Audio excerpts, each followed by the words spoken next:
Hi guys, my name is Jessica and I'm an English teacher and project coordinator at Iberica. I just want to tell you a little bit about our project, Digital Pedagogy Cookbook, in which we created over 90 lesson plans, aka recipes, that show you how to use digital resources in your. So let's take a look at what I mean by recipes. So here I am at digitalpedagogycookbook.eu, where you can find all the resources we created over the project. First and foremost, we have the framework, which is the European framework for the digital competences of educators. Here you can take a look at what is meant by different kinds of digital competencies and what skills teachers are required to have or should have in terms of digital technology. You can also download the framework directly from our project site. So that's a good resource for you if you're not familiar with the framework. But the recipes are to be found here. You see we've divided up the recipes into different kind of filters of how you can search for it, whether you want to search for it by the competency area, so that what the framework indicates, by your progression level, so what kind of digital user you are, by the users of your students. You can kind of play around with it that way and take a look.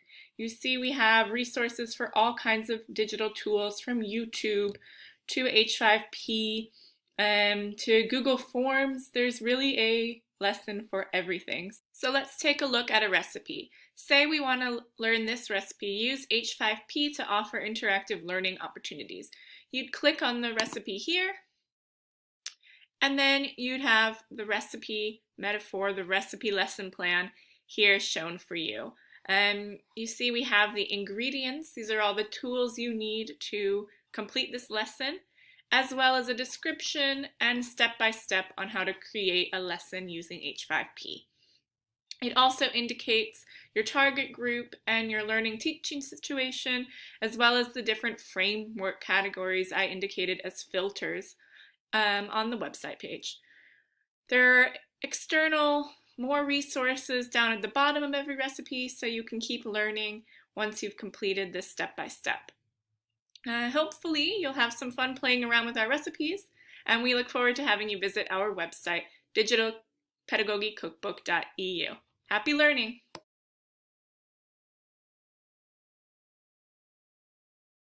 So first I'm going to show you guys kind of pre-made lesson plan from another one of our projects called Digital Pedagogy Cookbook, in which we created recipes with kind of step-by-step of how you can create a lesson using Quiz Wizard. So here we have the recipe, use Quiz Wizard to make a set of questions and build your own themed revision game. If you look at the recipe, you see different parts that will help you to create the best lesson using this app. This specific recipe is aimed at educators who wish to make a set of questions and build their own themed revision games.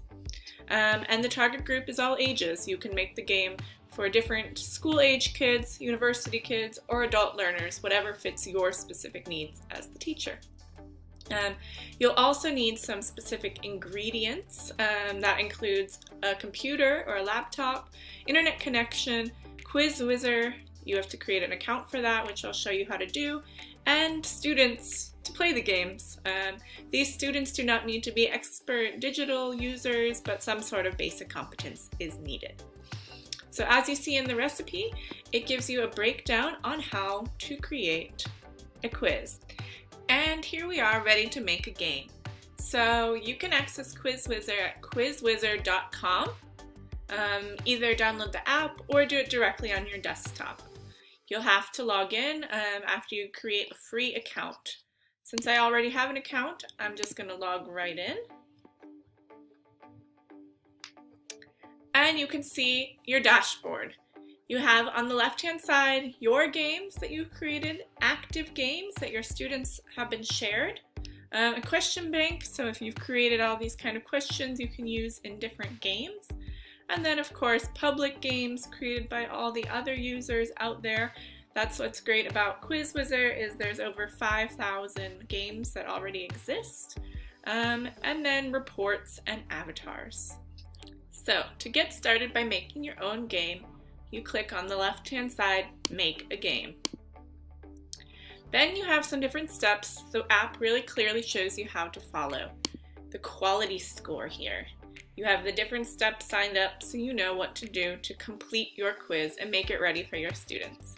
So first and foremost, you choose a background. You can either upload your own background, use one of theirs from Pixabay. I'm just going to use this first one here for the purpose. As you see, I've already created the questions here, but to add another question, I clicked on this here, add a question, and then you see the empty boxes. I'm going to write a true or false question on my quiz present simple. So we use the present simple to talk about the past.